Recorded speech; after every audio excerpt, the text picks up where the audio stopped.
civilizations in the history and today. So Huntington wants us to make a crucial distinction between civilizations in the singular and then civilizations in the plural. In the 18th century, French thinkers began to think of civilizations in the plural. Sorry. They thought of them in the singular. It was the opposite of barbarism. To be civilized was to be settled, urban, and literate. It was a standard. It was good. Throughout the 19th century, Europeans used this singular standard to judge the rest of the world. They decided who was civilized enough to join their international system. But then, the perspective shifted. Thinkers began to speak of civilizations in the plural. This was a renunciation of the idea that there was only one ideal. It was an admission that there are many ways to be civilized. Broadhall tells us that civilization had lost some of its cachet. Civilization in the plural sense could ironically be quite uncivilized in the singular self. This book, Huntington Whispers, is about civilizations in the plural.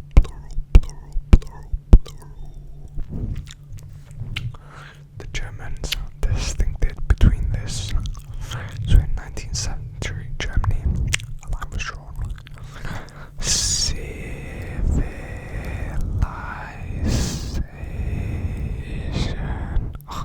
I'm so bad at that. Referred to the mechanics, technology, and material factors, the outer shell of the society. Culture, with a K, on the other hand, referred to the values, ideals, and the higher moral quantities. The inner soul. Huntington rejects this separation. He agrees with Broadhall that it is delusionary to try and separate culture from its foundation. Civilization and culture both refer to the overall way of life of a people. Civilization is simply a culture writ large. It is the values, norms, and institutions which successive generations have attached primary importance. Think of it as a moral milieu. It is the biggest we.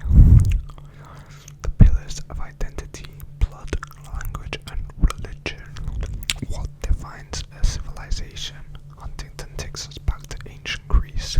He quotes the Athenians reassuring the Spartans that they would never betray them to the Persians. Why? Why is that? Because the images and dwellings of the gods, because of their common blood, and their language, common language, and similar customs. So basically, blood, language, religion, and way of life are the sort of four indicators that Huntington provides. Of these, Huntington argues that religion is the most important objective element. To a very large degree, major civilizations are identified with the world's great civilizations, great religions. He points to Lebanon, the former Yugoslavia, and the Indian subcontinent, places where people of the same race and language slaughter each other because they differ in religion. Civilization and race are not the same. People of the same race can be deeply divided by civilization, and people of different races can be united by a shared faith, like Christianity or Islam. The crucial distinctions are not skin color or head shapes, but values and beliefs. Now, the broadest we. Imagine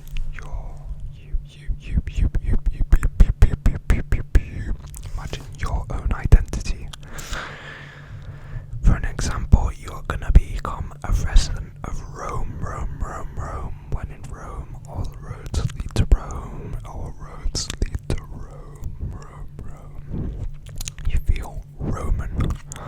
also feel Italian, you feel Catholic, you feel Christian, you feel European, and finally you feel Western.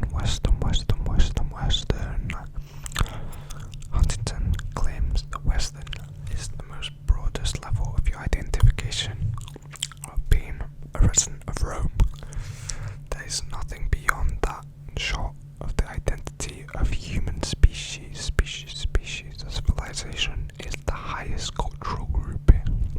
It's the biggest we, within which we feel culturally at home, distinguished from all the thems out there.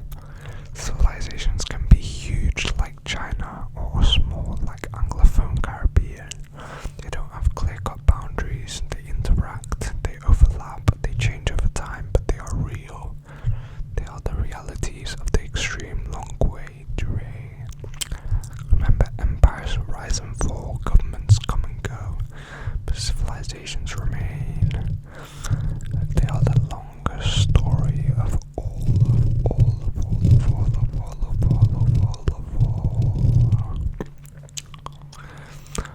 The mortal life of civilizations.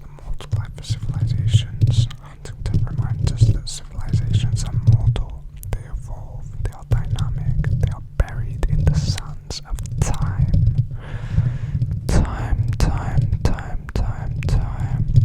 Every civilization eventually moves to a time of troubles towards a universal state, and eventually disintegrations because crucially civilizations are cultural entities, not political ones. They don't collect taxes or fight wars. Governments do that.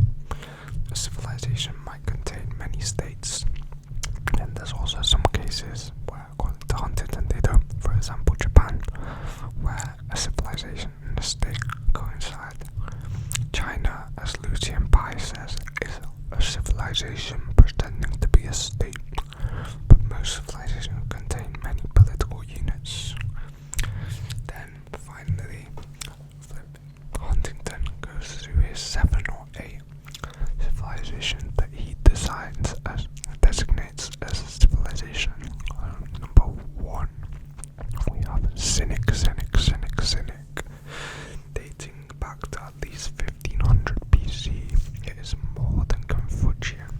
It describes the common culture of China and the Chinese communities in Southeast Asia, Vietnam, and Korea. Number 2, Japanese, an offspring of Chinese civilization, emerging between AD 100 and 400, is distinct state-based civilization. Number 3,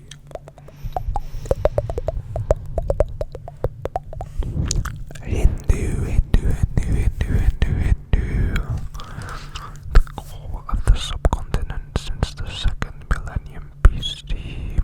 However, it transcends the state of India.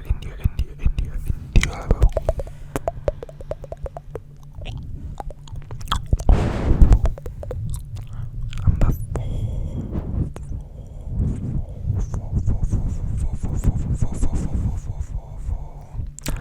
Islamic. Originating in the 7th century AD, it spread rapidly, creating a moral milieu that encompasses Arab, Turkic, Persian, and Malay cultures. Number 5.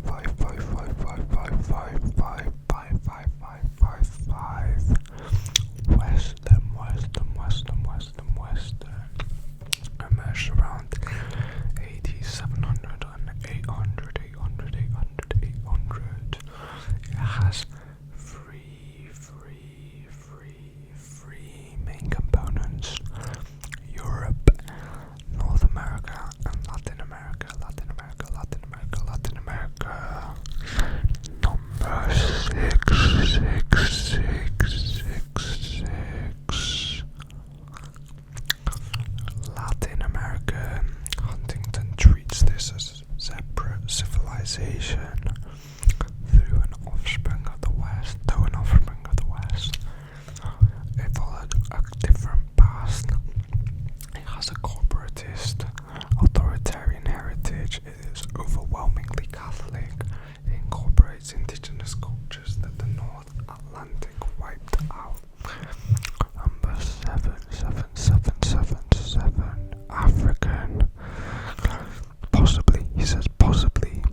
places like Sri Lanka and Thailand, but it hasn't formed the basis of a major global civilization in the same way that the others have.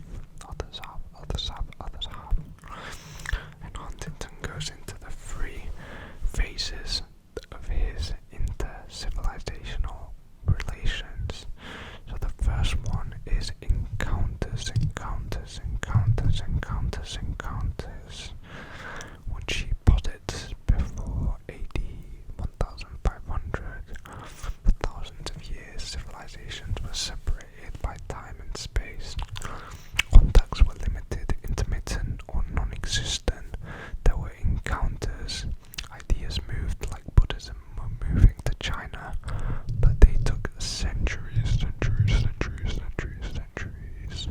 Technology moved like printing or gunpowder. It took even longer to reach Europe. Civilizations lived in their own wealth, and their own transcendental myths. Interactions were often violent and brief. Conquests that didn't leave a lasting, unidirectional impact. Phase 2. The impact. The rise of the West, 1500 to 1900.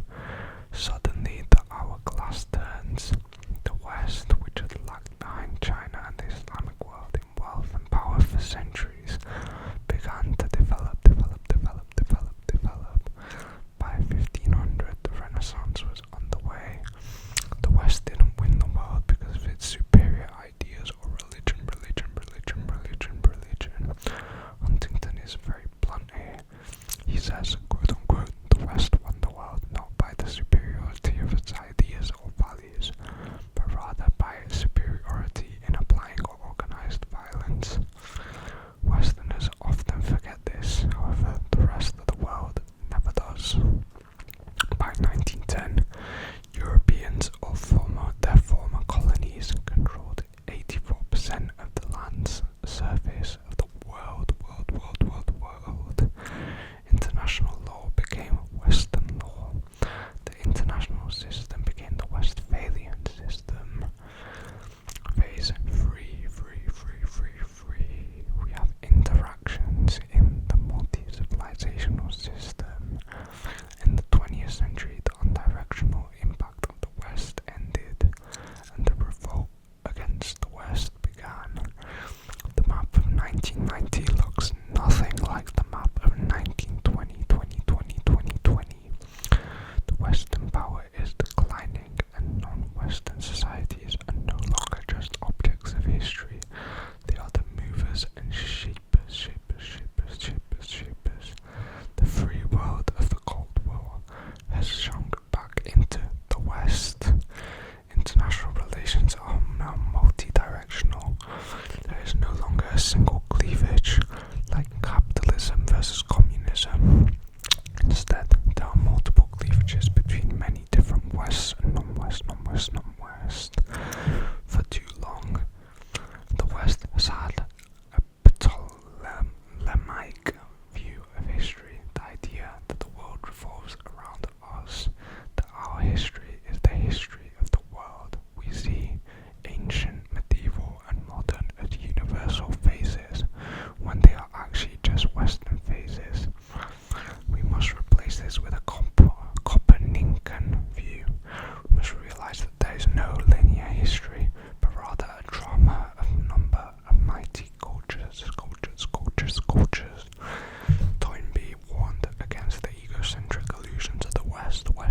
are which and what he is, like his sort of framework.